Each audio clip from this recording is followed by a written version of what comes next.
Donald Trump के बेटों की कंपनी वर्ल्ड लिबर्टी फाउंडेशन का टोकन कई एक्सचेंजेस में लॉन्च हो रहा है और काफी एक्सचेंजेस में इस हफ्ते लॉन्च हो सकता है।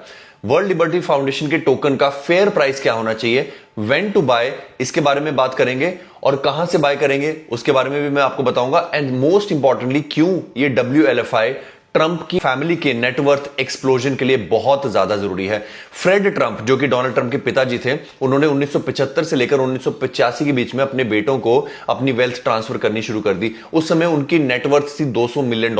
ट्रंप ने 2024 इलेक्शन से पहले वकालतनामा भरा, उसमें उन्होंने जिक्र किया कि उनकी नेटवर्थ करीब $7 बिलियन है। यानी कि जब से फ्रेडी ट्रंप ने डोनाल्ड ट्रंप को अपनी हायर ट्रांसफर करी, तब से डोनाल्ड ट्रंप ने उनकी नेटवर्थ को 35 गुना बढ़ा दिया है। डोनाल्ड ट्रंप की भी यही अपेक्षा रहेगी कि उनके तीनों बेटे उनकी नेटवर्थ को मल्टीफोल्ड करें। और मैं आपको बता दूं, वो पहले साल में ही, this is the first year जब एरिक ट्रंप, बैरन ट्रंप और Donald Trump junior actively business करने लगे हैं। They are on the verge of multiplying his net worth by 35x faster than he did for his father.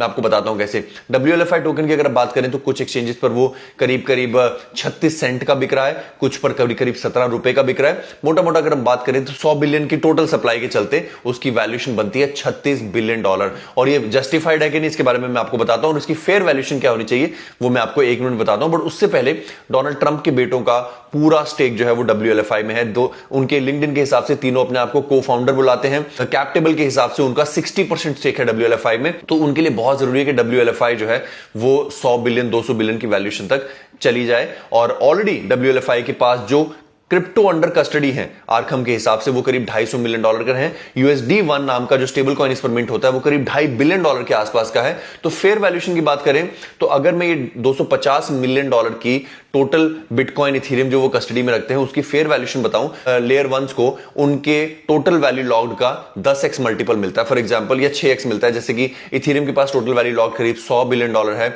उसको valuation $600 billion मिली, यानी कि 6x। तो ये $250 मिलियन के रिजर्व्स के चलते उसको अगर जो वैल्यूएशन मिलनी चाहिए वो उस पर $1.5 बिलियन की मिलनी चाहिए। इसके अलावा इनके पास $2.5 बिलियन के USD1 भी मिंटेड है। हालांकि यहां पर थोड़ी सी कॉन्ट्रोवर्शियल वैल्यूएशन है। सोलाना पर $11 बिलियन के USD मिंटेड है USDC, और सोलाना की वैल्यूएशन करीब 100 बिलियन है। तो 10x का मल्टीपल हुआ। उसके हिसाब से ये $2.5 बिलियन के USD1 इनकी वैल्यूएशन को 25 बिलियन तक लेके जा सकते हैं। मेरे विचार से आप WLFI को करीब खरीदिए 20 सेंट के आसपास, वो प्राइस जल्दी आएगा। और मुझे बाद में आके थैंक यू कीजिए। रील को सेव कर लेना क्योंकि मैं थोड़ा फास्ट समझाता हूं। अपना ख्याल रखें। धन्यवाद। जय हिंद।